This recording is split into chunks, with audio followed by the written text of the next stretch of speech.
নমস্কার। আমাদের মধ্যে বেশিরভাগ মানুষজনই এটা ভেবে থাকে যে আমাদের এত স্বল্প ইনকামের মধ্যে আমরা সেভিংস কিভাবে করব। কিন্তু সেভিংস করাটাও প্রয়োজনীয়, কারণ কারো স্বপ্নের বাড়ি অথবা গাড়ি অথবা সন্তানের নিজস্ব ভবিষ্যৎ, বিভিন্ন রকম প্রয়োজন অনুযায়ী প্রত্যেকের আলাদা আলাদা সেভিংসের প্রয়োজন। সেভিংস প্রত্যেকের এত প্রয়োজনীয় হওয়া সত্ত্বেও আমরা প্রতিনিয়ত সেই কষ্টার্জিত মূলধন তা খরচ করে চলেছি সঞ্চয়ের জায়গায়, যার কারণে আমাদের আর্থিক অবস্থা অনেক বেশি খারাপ হয়ে যায়। তাই আজ আমি এই ভিডিওতে 6টি বেস্ট ইনভেস্টমেন্ট স্কিম নিয়ে কথা বলবো, যেখানে আপনারা রিটার্ন তো খুব হাইফাই পাবেন, তার সঙ্গে সঙ্গে আপনাদের কাছে ইনভেস্টমেন্ট বা টাকা জমানো অনেক বেশি মজার হয়ে যাবে। যতটা ভার বোঝা আপনার কাছে মনে হয় তার থেকেও বেশি মজার আপনার কাছে মনে হবে। তো চলুন এক এক করে প্রত্যেকটি স্কিম সম্পর্কে জেনে নেওয়া যাক। নমস্কার, আমি অভিষেক আর আপনারা দেখছেন বাংলা জ্ঞান থেরাপি। চলুন জানবো এবার। আপনার স্যালারি কম হোক বা বেশি, তার থেকেও বেশি গুরুত্বপূর্ণ যদি আপনি আপনার সেভিংস বাড়াতে চান, তাহলে আপনাকে ইনভেস্টমেন্ট করতেই হবে। এবং ইনভেস্টমেন্ট 3 প্রকার হয়ে থাকে। এক, নো রিস্ক, অর্থাৎ যেখানে কোনো রকম কোনো ঝুঁকি নেই, সম্পূর্ণ আপনি নিরাপদে আপনি ইনভেস্টমেন্ট করতে পারবেন। দ্বিতীয়, মিডিয়াম রিস্ক, যেখানে সামান্যতম ঝুঁকি থাকে এবং তাতে রিটার্ন কিন্তু নো রিস্ক যে ইনভেস্টমেন্ট তার থেকে একটু বেশি হয়। এবং তৃতীয়, হাই রিস্ক, এবং হাই রিস্কে এখানে ঝুঁকি প্রচণ্ড বেশি থাকে। আপনি যে টাকা ইনভেস্টমেন্ট করছেন সে টাকা ফেরত পাওয়ার বা সম্পূর্ণ টাকা ফেরত পাওয়ার যেরকম হাই রিস্ক থাকে, সেরকমই এখানে কিন্তু টাকার যে অ্যামাউন্ট, অর্থাৎ ইনভেস্টমেন্টের পর যে আপনি রিটার্ন পান, সেই রিটার্ন অ্যামাউন্ট কিন্তু অনেক বেশি থাকে। অর্থাৎ নো রিস্কের থেকে যেটা হাই রিস্ক, সেখানে যে অ্যামাউন্ট সেটা কিন্তু প্রায় 4 গুণ 5 গুণ পর্যন্ত হতে পারে। এই ভিডিওতে আমরা শুধুমাত্র নো রিস্ক, অর্থাৎ যেখানে কোনো রকম কোনো ঝুঁকি নেই, এবং মিডিয়াম রিস্ক, স্বল্প রিস্ক এবং বেশি রিটার্ন, এই রকম স্কিমগুলি সম্পর্কে কথা বলবো। খুব হাই রিস্কের যে ইনভেস্টমেন্ট স্কিম, সেই নিয়ে আমার নেক্সট পার্টে আমি আলোচনা করব।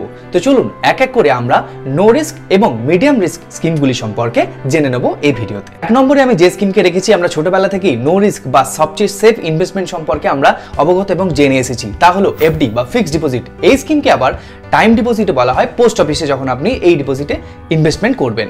ফিক্সড বা এফডি বা ফিক্সড ডিপোজিট আপনি যাই বলেন না কেন, এখানে আপনি ব্যাংক ও পোস্ট অফিসে অ্যাকাউন্ট ওপেন করে আপনি এফডি বা ফিক্সড ডিপোজিট চালু করতে, আপনার কাছে যদি একটি মোটা মূলধন থাকে, আপনি সেটিকে ফিক্সড ডিপোজিটে ইনভেস্ট করতে পারেন। বর্তমানে বিভিন্ন রকম ব্যাংক টু ব্যাংক ভেরি করলেও 1 থেকে 5 বছরের মধ্যে আপনি প্রায় 7 থেকে 8.5% পর্যন্ত এফডি বা ফিক্সড ডিপোজিটে রিটার্ন পাবেন। যদি আপনার কাছে অ্যামাউন্ট থাকে এবং সেটি আপনার বর্তমানে কোনো প্রয়োজন নেই, সেটি আপনি 1 বছর 2 বছর বা 5 বছরের জন্য আপনি এফডিতে ইনভেস্টমেন্ট করতে পারেন, যেটি খুব নিরাপদ এবং নো রিস্ক একটি ইনভেস্টমেন্ট, যেখান থেকে আপনি ভালো রিটার্ন পেতে পারেন। 2 নম্বরে আমি যে স্কিম নিয়ে কথা বলবো তা পিপিএফ বা public provident fund. Public provident fund মনে রাখবেন, একজন ব্যক্তি একটি অ্যাকাউন্ট করতে পারেন। আপনি ব্যাংক বা পোস্ট অফিসে যেখানে খুশি গিয়ে বা যে কোনো ব্যাংকে আপনি public provident fund account open করাতে পারেন। বর্তমানে পাবলিক প্রভিডেন্ট ফান্ডে 7.1% ইন্টারেস্ট রেট চলছে। অনেকেই আমাকে ভিডিওতে কমেন্ট করে জানতে চান যে আমি কোন ব্যাংকে করলে সবচেয়ে বেশি ইন্টারেস্ট পাবো। তাদের জন্য বলে রাখি, আপনি ব্যাংকে করুন, পোস্ট অফিসে করুন বা যে কোনো ব্যাংকে করুন, আপনার ক্ষেত্রে কিন্তু ইন্টারেস্ট রেট সমানই থাকবে। 7.1% বর্তমানে চলছে, পরে যদি বাড়ে তাহলে আপনি যে কোনো জায়গাতেই যদি আপনি পিপিএফ অ্যাকাউন্ট ওপেন করেন, আপনি সেম ইন্টারেস্ট রেট পাবেন। যে স্কিম নিয়ে আমি কথা বলবো তা আরডি বা রেকারিং ডিপোজিট অ্যাকাউন্ট। এই স্কিমও আপনি ব্যাংক বা পোস্ট অফিস যেখানে খুশি গিয়ে আপনি ওপেন করাতে পারেন। রেকারিং ডিপোজিটে আপনি অল্প অল্প অ্যামাউন্ট প্রতি মাসে আপনি ইকুয়াল ভাবে জমা করতে থাকেন, এবং আপনি যত বছরের জন্য 1, 2 বা 5 বা 10 বছরের জন্য আপনি যেরকম ভাবে সেট করবেন, অর্থাৎ আপনার সুবিধা অনুযায়ী আপনি যেভাবে সেট করবেন, ঠিক তত বছর পরেই গিয়ে এটি ম্যাচুরিটি হবে। এবং সবচেয়ে যেটা ভালো কথা, আপনি এই স্কিমে কোনো বাধ্যবাধকতা নেই। আপনি যখন স্কিম চলাকালীন আপনি টাকা তুলে নিতে পারেন, অর্থাৎ এর যে লক ইন পিরিয়ড সেটি কিন্তু বহুদিন দীর্ঘ নয়। আপনি স্কিম চলাকালীন টাকা তুলে নিতে পারেন। এটি একটি আপনার কাছে একটি ফ্লেক্সিবিলিটি হিসাবে কাজ করবে। আপনি রেকারিং ডিপোজিটে অল্প অল্প করে অ্যামাউন্ট জমা করলে প্রায় 5 থেকে 6% ব্যাংক টু ব্যাংক ভেরি করে। আপনি মোটামুটি সুদের হার বর্তমানে 5 থেকে 6% আপনি রিটার্ন কিন্তু এই স্কিম থেকে পাবেন। যদি আপনার প্রতি মাসে অল্প অল্প করে যদি ইনভেস্টমেন্টের কোনো প্ল্যানিং থাকে, তাহলে আপনি অবশ্যই আরডি বা রেকারিং ডিপোজিট অ্যাকাউন্টে আপনি ইনভেস্ট করতে পারেন। এতক্ষণ পর্যন্ত আমি যে 3টি স্কিম নিয়ে বলেছি, তা প্রত্যেকটি নো রিস্ক ইনভেস্টমেন্ট, অর্থাৎ এখানে কোনো রকম কোনো ঝুঁকি থাকে না, তাই এখানে কিন্তু রিটার্ন তুলনামূলক একটু কম। এরপর আমি নেক্সট 4 নম্বরে যে স্কিম রেখেছি তা কিন্তু একটু ঝুঁকি সাপেক্ষ, অর্থাৎ একটু মিডিয়াম রিস্ক ইনভেস্টমেন্ট, তা হলো মিউচুয়াল ফান্ড। এবং মিউচুয়াল ফান্ডে যেরকম স্বল্প ঝুঁকি থাকে, এখানে কিন্তু রিটার্নও অনেক বেশি। আপনি কোথায় 5-6%, 7% রিটার্ন পাচ্ছেন, যেখানে নো রিস্ক ইনভেস্টমেন্ট। এখানে আপনি যদি ইনভেস্টমেন্ট করেন, আপনি 15 থেকে 20% পর্যন্ত আপনি রিটার্ন পেতে পারেন, বা তার থেকেও বেশি পেতে পারেন যদি আপনার রিস্ক নেওয়ার ক্ষমতা থাকে।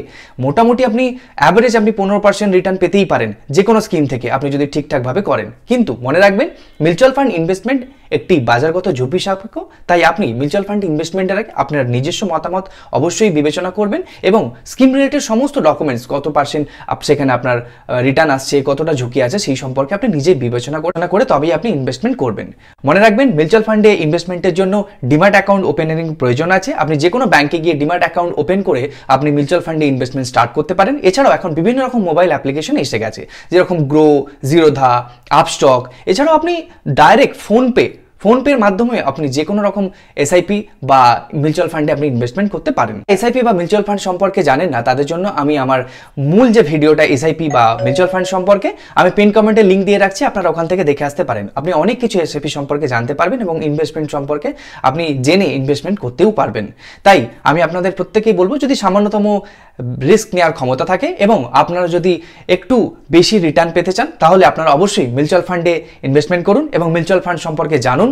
আপনাদের প্রত্যেকের কাছে রিকোয়েস্ট রইল, আপনারা অবশ্যই মিউচুয়াল ফান্ড সম্পর্কে ভিডিওটি দেখে মিউচুয়াল ফান্ডে ইনভেস্ট করুন। যদি আপনাদের সেভিংস অনেকটা বেশি বাড়াতে চান, আপনি মাত্র 100 বা 500 বা 1000 টাকা থেকে আপনি মাসে এখন এসআইপি করতে পারেন বা সিস্টেমেটিক ইনভেস্টমেন্ট প্ল্যান স্টার্ট করতে পারেন মাত্র 100 টাকায়। ভেবে দেখুন, অবশ্যই আপনি স্টার্ট করুন এবং আপনার সেভিংস অনেক বেশি বড় করুন। আমাদের মধ্যে অনেকেই ভবিষ্যৎ সঞ্চয় নিয়ে চিন্তিত থাকেন, অর্থাৎ এখন বিভিন্ন রকম কাজ বা ব্যবসার মাধ্যমে জীবন তো কাটিয়ে নিচ্ছেন, কিন্তু ভবিষ্যতে যখন আমরা বৃদ্ধ হয়ে যাব তখন আমাদের কোনো সেভিংস থাকবে কিনা বা তখন কোনো ইনকাম থাকবে কিনা সেই নিয়ে অনেকেই চিন্তিত থাকেন। তাদের জন্য আমার 5 নম্বর স্কিম এনপিএস বা ন্যাশনাল পেনশন স্কিম। আপনারা এটি সম্পূর্ণ গভর্নমেন্ট স্কিম, আপনারা এই স্কিমে ইনভেস্টমেন্ট করতেই পারেন এবং যে কোনো রকম ব্যাংকে গিয়ে আপনি এনপিএস স্টার্ট করতে পারেন। এনপিএস অ্যাকাউন্ট ওপেন করার জন্য কোনো রকম কোনো ডিম্যাট অ্যাকাউন্ট খোলার প্রয়োজন হয় না।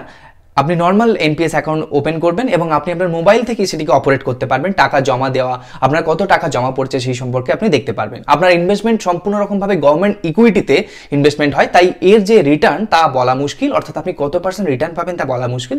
কিন্তু এটি মনে রাখবেন, যেহেতু এটি গভর্নমেন্ট ইকুইটিতে ইনভেস্ট হচ্ছে, অর্থাৎ গভর্নমেন্টের শেয়ারে ইনভেস্ট হচ্ছে, তাই আপনার রিটার্ন কিন্তু অনেক বেশি হাই থাকে। তাই আপনারা নিশ্চিন্ত ভবিষ্যতের জন্য এনপিএস বা ন্যাশনাল পেনশন স্কিমের অ্যাকাউন্ট ওপেন করতে পারেন যে কোনো রকম ব্যাংক থেকে। আমাদের মধ্যে এমন অনেকেই রয়েছেন যারা শুধুমাত্র সেভিংস চান না, তার সঙ্গে সঙ্গে একটি জীবন বীমা বা লাইফ ইন্স্যুরেন্স নেওয়া পছন্দ করেন। তাই লাইফ ইন্স্যুরেন্স আলাদাভাবে নিলে এবং সেভিংসের জন্য আপনি আলাদাভাবে কোনো স্কিমে ইনভেস্টমেন্ট করলে তাদের জন্য অনেকটা বেশি প্রেসারাইজ হয়ে যায়। অনেকের কাছে টাকাও থাকে না, অনেকে আলাদা আলাদা স্কিমে ইনভেস্টমেন্ট করতে পারে না, তাই তারা এলআইসি নিয়ে নেয়। যে কোনো রকম কোনো এলআইসি তাকে এজেন্ট এসে বলে এবং সেই এলআইসি তারা অ্যাকসেপ্ট করে এবং সেখানে টাকা জমায়। তাই আমি তাদের জন্য বলবো, আপনার পোস্ট অফিসে আরপিএলআই বলে একটি স্কিম আছে, এই আরপিএলআই অ্যাকাউন্ট আপনারা ওপেন করুন এবং এখানে অল্প অল্প করে আপনি ইনভেস্টমেন্ট স্টার্ট করুন। আরপিএলআই একটি খুবই সুন্দর একটি স্কিম, যেখানে আপনি টাকা সেভিংসের সঙ্গে সঙ্গে আপনি একটি জীবন বীমা কভারেজও পান এবং সম্পূর্ণ একটি পোস্ট অফিসের স্কিম, তাই 100% সেফ। আপনার পোস্ট অফিসে আরপিএলআই সম্পর্কে অবশ্যই জানুন, এরও ডিটেলস ভিডিও আমি বানিয়ে রেখেছি। আপনারা আরপিএলআই সম্পর্কে জানুন এবং আরপিএলআইতে ইনভেস্ট করুন। এটি খুবই ভালো স্কিম, যেখানে আপনারা খুব হাই রিটার্নের সঙ্গে সঙ্গে আপনার জীবন বীমার কভারও পেয়ে যান। এখনো পর্যন্ত আমি এই ভিডিওতে যে স্কিমগুলি সম্পর্কে আলোচনা করলাম, তার প্রথমে আমি বলেছি এফডি বা ফিক্সড ডিপোজিট, তারপরে আমি বলেছি আরডি বা রেকারিং ডিপোজিট স্কিম সম্পর্কে, এবং তারপর আমি বলেছি পিপিএফ বা পাবলিক প্রভিডেন্ট ফান্ড সম্পর্কে। এই তিনটে ছিল কোনো রকম নো রিস্ক ইনভেস্টমেন্ট, অর্থাৎ এখানে কোনো রকম ঝুঁকি নেই। তারপর আমি বলেছি মিউচুয়াল ফান্ড সম্পর্কে, অর্থাৎ মিউচুয়াল ফান্ডের সামান্যতম ঝুঁকি থাকলেও এখানে রিটার্ন অনেক বেশি। এছাড়াও আমি তারপরও দুটো স্কিম নিয়ে বলেছি এনপিএস, যেখানে আপনারা আপনাদের ভবিষ্যৎ সঞ্চয় করতে পারেন।